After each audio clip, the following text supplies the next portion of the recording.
दोस्तों नमस्कार, जय हिंद, वंदे मातरम। कक्षा 10वीं वाले सभी विद्यार्थियों के लिए आ चुका है 27 फरवरी का पेपर आपकी स्क्रीन के सामने, जो कि आपकी एग्ज़ाम में पूछा जाएगा। ये सारा का सारा पेपर मैं आपको बताऊंगा। वेरी मोस्ट प्रश्न है इनमें, जो कि आपकी एग्ज़ाम में 99% देखने को मिलेंगे। ये सारा का सारा पेपर है, सभी विद्यार्थी देख सकते हैं आपकी स्क्रीन के सामने।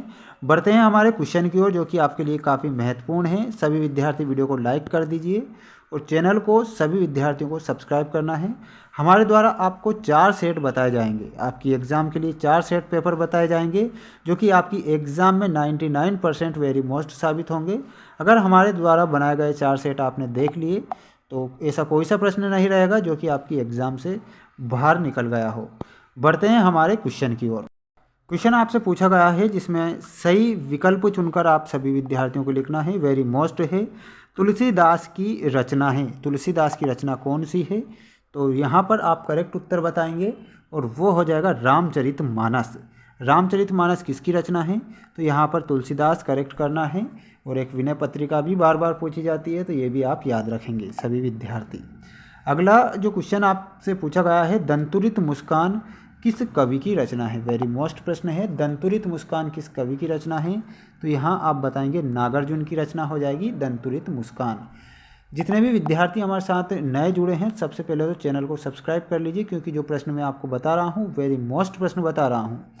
एक ही शब्द की एक से अधिक बार आवृत्ति हो, वहाँ पर कौन सा अलंकार होता है?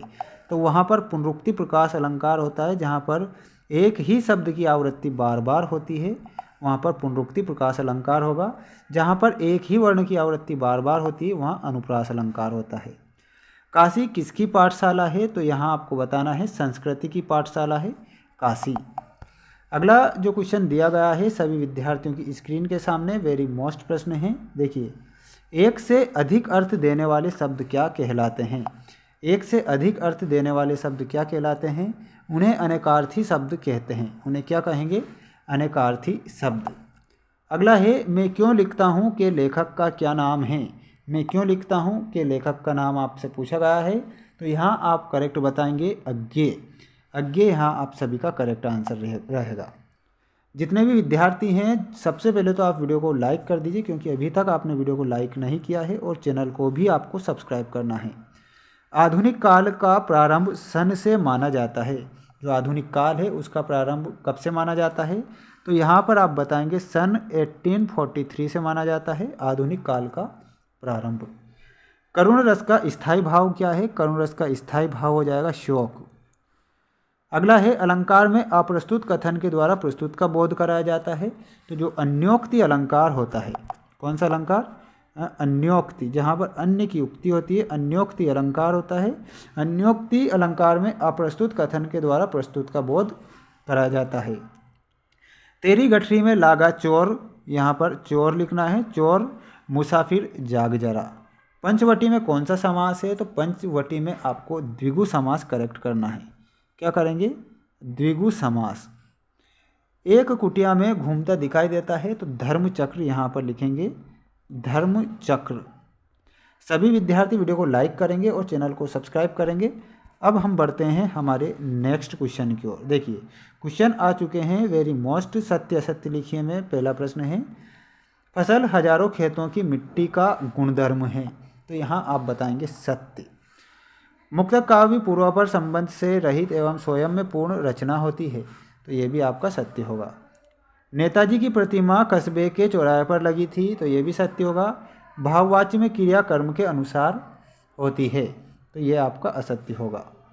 किसी बुद्धिस्ट के मरने पर रंगीन पताकाएं फहराई जाती है क्या? यह असत्य होगा। पर्वतीय सुंदरता मन को नहीं भाती। तो ये भी आपका असत्य होगा। अगला जो क्वेश्चन दिया गया है, जिसमें आपको दिए जो प्रश्न गए हैं, सही जोड़ी मिलाकर अब लिखना है। क्वेश्चन में दिया गया है भवानी प्रसाद मिश्र कवि हैं, तो आप इसमें मिलाएंगे नई कविता के।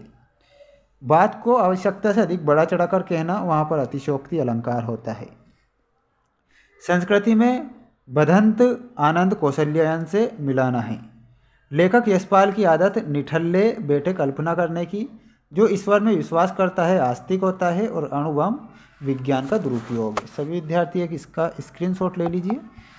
अगला जो क्वेश्चन आपको दिया गया है वेरी मोस्ट है, जिसमें आपको एक शब्द में उत्तर लिखना है। पहला है उत्साह कविता के कवि का क्या नाम है। जो उत्साह कविता है उसमें कवि का नाम पूछा है, तो यहाँ पर आपको बताना है सूर्यकांत त्रिपाठी निराला। यहाँ फिर आप निराला भी लिख सकते हैं शॉर्ट में। काव्य की शोभा बढ़ाने वाले तत्व क्या कहलाते हैं, तो उन्हें हम कहेंगे अलंकार। क्या कहेंगे? अलंकार। मानव संस्कृति किस प्रकार की है, तो जो मानव संस्कृति है वो अविभाज्य प्रकार की है। कैसी है? अविभाज्य। अविभाज्य। क्रिया की विशेषता का बोध कराने वाले शब्द क्या कहलाते हैं। क्रिया की विशेषता का बोध कराने वाले शब्द क्या कहलाते हैं, तो उन्हें हम क्रिया विशेषण कहेंगे। क्रिया विशेषण। क्रिया विशेषण आपका करेक्ट होगा। एक से अधिक अर्थ रखने वाले शब्दों को क्या कहते हैं, तो उन्हें हम अनेकार्थी शब्द कहेंगे। अगला है वेरी मोस्ट है, मधु काकरिया की कौन सी रचना आपके पाठ्यक्रम में है, तो साना साना हाथ जोड़ी। साना साना, साना साना हाथ जोड़ी। इस प्रकार आप करेक्ट करेंगे। जितने भी विद्यार्थी जुड़े हैं सबसे पहले चैनल को आप सब्सक्राइब कर लीजिए। अगला जो वीडियो है बहुत ही जल्द आने वाला है। जैसा कि मैंने आपको बताया था कि मैं आपको 4 सेट पेपर बताऊंगा जो कि आपके सिलेबस के आधार पर है, जिसमें सारे प्रश्न हमने शामिल कर लिए हैं। अगर आपने 4 सेट पेपर हमारे द्वारा पढ़ लिए तो ऐसा कोई सा प्रश्न नहीं रहेगा जो कि आपकी एग्ज़ाम से बाहर निकल गया हो, ये आपको मैं बता रहा हूँ। ठीक, मिलते हैं नेक्स्ट वीडियो में। जय हिंद, वंदे मातरम।